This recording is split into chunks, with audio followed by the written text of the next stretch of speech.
Last topic है creativity and intelligence. So creativity and intelligence basically ऐसे terms है जो हम डेली लाइफ में यूज करते हैं, बट ये आपस में कैसे लिंक्ड है एंड इंटेलिजेंस टेस्ट और क्रिएटिविटी टेस्ट किस टाइप के होता है। देखो, हमारी क्लास में अगर एक बच्चा है जिसके मैथ्स में स्कोर्स बड़े तगड़े आते हैं, भाई साहब 100 on 100 लेकर आ रहा है वो बच्चा, तो अगर ये बच्चा 100 on 100 स्कोर कर रहा है तो ये मैथ्स में इंटेलिजेंट है, बट यार ये अच्छी पेंटिंग नहीं बना पाता, फिर ये ना नए कुछ नया क्रिएट नहीं कर पाता, या कोई प्रॉब्लम है उसका एक नए तरीके से सोल्यूशन नहीं निकाल पा रहा, या क्रिएटिवली अपनी प्रॉब्लम सॉल्विंग नहीं कर पा रहा। और दूसरी तरफ एक बच्ची है जिसको भाई पता है कि मुझे कैसे काम करना है, वो कोई भी आप उसको ना वेस्ट मटेरियल दे दो, उसका कुछ बना देगी बढ़िया सा।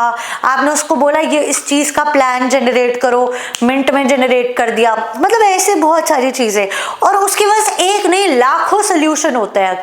जैसे I also follow this approach कि अगर कोई प्रॉब्लम है तो इसका 100% सोल्यूशन तो होगा ही होगा। अभी मिल नहीं रहा है बट मिल जाएगा, और अगर आप 100-200 सॉल्यूशंस निकाल लेते हो तो भाई आप अंत लेवल के क्रिएटिव हो। तो हम इस चीज को नापेंगे कैसे? देखो, ऐसा जरूरी नहीं है कि क्रिएटिव होने के लिए इंटेलिजेंस की भी जरूरत है, बट देखो थोड़ी बहुत इंटेलिजेंस तो चाहिए ना।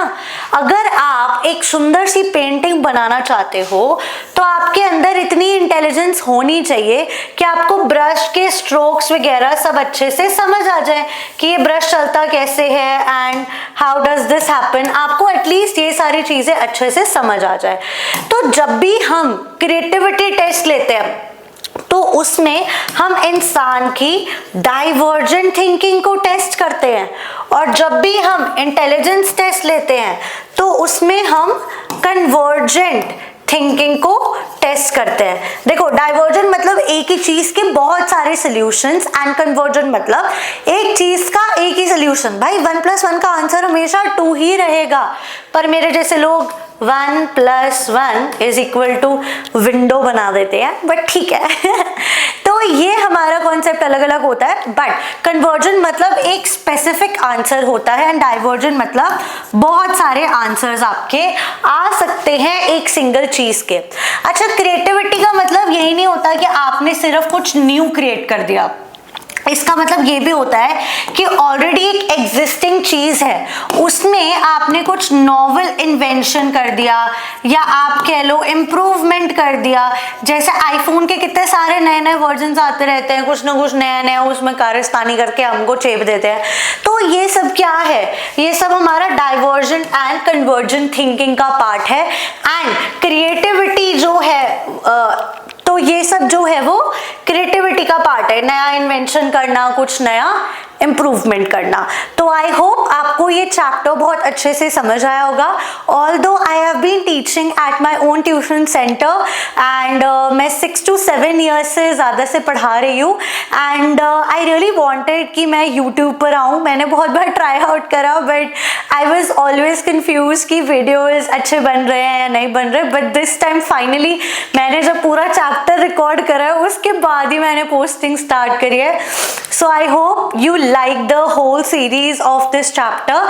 एंड अगर आप मेरे से लाइव क्लासेस लेना चाहते हो जो कि और ज़्यादा डिटेल्ड होती हैं, उसमें मैं लाइन बाय लाइन पढ़ाती हूँ एक एक चीज़। ऑब्वियसली ऑनलाइन मोड में वो चीज़ पॉसिबल नहीं है एंड वीडियोज़ काफ़ी बोरिंग हो सकती हैं। So you can definitely contact me on the number which is given in the description, and आप मुझे टेक्स्ट कर सकते हो मेरी क्लासेस एंड सेशंस को ज्वाइन करने के लिए। साइकोलॉजी की क्लासेस 3 days अ वीक होती हैं, and you can definitely join them. And अगर आपका अभी बोर्ड होने वाला है, क्योंकि तब तक सिर्फ एक ही वीडियो आएगी, एंड एक ही वीडियो मतलब एक ही चैप्टर की वीडियो आ पाएगी, एंड आपको क्रैश कोर्स ज्वाइन करना है, you can even do that as well. I have lots of crash courses available for psychology, history, pol science and English. I teach 11th and 12th, and इसके अलावा I teach 9th and 10th को English and SST. So you can definitely contact me for the same. Plus at the same time मैं practicals की तैयारी भी करवाती हूँ and I make project files also. तो आपको अलग अलग बजट्स पे हर बच्चे के हिसाब से फाइल्स भी मिल सकती है। So do like, share and subscribe to my YouTube channel.